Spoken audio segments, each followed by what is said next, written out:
1920년, 30년대에는 정신병 환자들을 정신병원에 수용하는 것 이외에 치료할 수 있는 방법이 없었습니다. 신경증 환자 가운데 많게는 3분의 1이 정신병을 앓고 있었습니다. 정신병동 환자들은 정신적 고통이 압도하면 얼음이 채워진 욕조 안에 쳐넣어졌다고 합니다.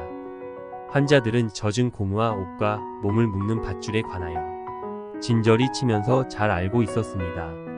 지옥의 욕조 안에서 고통받는 사람들, 외계인에게 기도를 하고 자신의 배 속에 천사가 잠들어 있다고 주장하는 사람들로 가득했다고 합니다. 모니즈 박사는 이런 환자들에게 획기적인 치료 방법을 제시하였습니다. 이름하여 뇌엽절 제술. 모니즈 박사의 도전적이고 효과적인 시도는 정신병 치료 분야에서 새로운 가능성을 열어주었으며 자폐증 환자들과 그들의 가족들에게 보다 나은 모습을 보여주었습니다. 1945년 코로넷 매거진에 수술받은 한 환자는 정신과 수술이 나를 고쳤다는 제목의 칼럼을 썼습니다. 내가 이 글을 쓰는 목적은 단순하다. 그저 나와 같은 고통을 느끼는 독자들에게, 나와 비슷한 강박증을 앓는 친구들에게 용기와 힘을 주기 위해서 이 글을 쓴다. 1948년 뉴욕 타임지지는 다음과 같은 머리 기사를 실었습니다. 병든 영혼을 위한 수술. 강박증이 완화된 것으로 보도. 새로운 두뇌 수술은 최후의 수단으로서 시술을 받은 65%의 정신장애자들에게 효과적이었다. 하지만 일부 신경학자들은 수술에 대해 매우 회의적이다. 수술 후의 모니즈 박사의 기록은 이렇습니다. 환자의 판단력과 통찰력은 전혀 줄어들지 않은 듯 했으며 외부에서 일어나는 사건을 즐기는 능력이 확실히 늘어났다. 불안, 근심, 불면증, 신경의 긴장 같은 증상을 보이는 환자에게서 불안의 올가미가 모두 제거되었음을 발견합니다.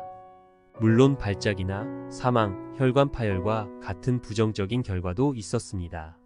수술 후 감염이 되거나 병이 재발하거나 대소변을 가리지 못하는 현상도 생겼다고 합니다.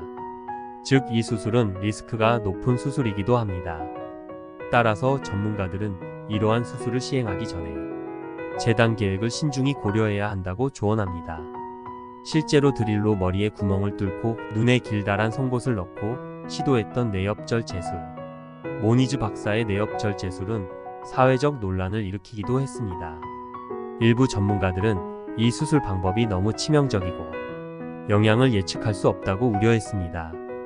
1949년 모니즈가 뇌엽절제술의 발견으로 노벨상을 받았을 때 미국에서만 2만 건의 수술이 집행되는 한편 네이션지에서는 우리가 어떻게 거대한 두뇌 이상자 집단을 이 나라 시민으로 만들고 있는지 심히 우려스럽다고 표현할 정도로 양극화 현상이 심화됩니다.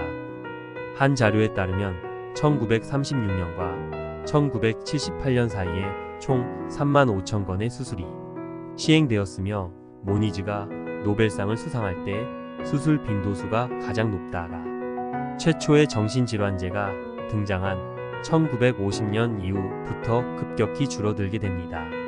머리 뚜껑을 열고 뇌로 들어가는 것보다 위를 통해 들어가는 것이 나았던 것입니다. 하지만 당시만 해도 복용하는 정신질환제가 아직 발견되지 못한 씻을 수 없는 심각한 뇌 손상을 일으킬 수 있을지 장담할 수 없었다고 합니다. 모든 것에 완벽한 것은 없습니다.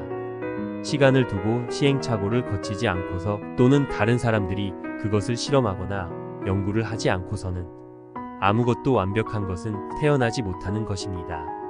하지만 윤리적인 문제와 고통을 겪고 있는 환자와 가족들, 그리고 그에 대한 후유증 등에 대한 비난의 목소리, 아직도 찬반 양론이 심한 것은 사실입니다.